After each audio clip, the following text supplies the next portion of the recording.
কেতিয়াবা কেতিয়াবা যেতিয়া হঠাৎ বানপানী হয়, বানপানীত মানুহ মৃত্যুমুখত পৰে, বা কেতিয়াবা অসমৰ কোনোবা এগৰাকীয়ে খেল জগততে হওক বা অন্য ক্ষেত্ৰত খুব আন্তঃৰাষ্ট্ৰীয় মানদণ্ডৰ পাৰদৰ্শিতা প্ৰদৰ্শন কৰে, বা ক'ৰবাত কেতিয়াবা যদি এখন নাও দুৰ্ঘটনাত পতিত হয়, বা কেতিয়াবা যদি ক'ৰবাত জুই লাগে, তেতিয়া কি হয়, ষ্টেট গভৰ্ণমেণ্টে এক্সগ্ৰেছিয়া দিওঁতে অলপ অসুবিধা হয়। ইমিডিয়েট কিবা আৰ্থিক সাহায্য দিবলৈ হ'লে অসুবিধা হয়। তাৰ কাৰণে আজি এটা কেবিনেটে সিদ্ধান্ত ল'লে to provide financial assistance monetary award to individuals organisations where regular budget is not available. যাৰ কাৰণে মানে ৰেগুলাৰ বাজেটৰ পৰা দিবলৈ অসুবিধা হয়।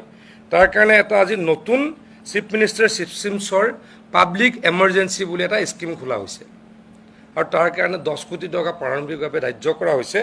যাৰ ফলত মই আকৌ কৈছোঁ, ক'ৰবাত যদি বানপানী হ'লে মানুহৰ মৃত্যু হয়, খেলুৱৈ এগৰাকীয়ে বিশ্বমানৰ প্ৰদৰ্শন কৰে, বা ক'ৰবাত যদি নাও দুৰ্ঘটনা এখন হয়, ক'ৰবাত যদি জুয়ে বহুকেইখন দোকান বা এনেকুৱা অনুষ্ঠান পুৰি দিয়ে, তেতিয়া আমি চৰকাৰৰ পৰা যি আৰ্থিক সাহায্য আগবঢ়াওঁ সেইটো নৰ্মেল বাজেটৰ পৰা দিবলৈ অসুবিধা হয়।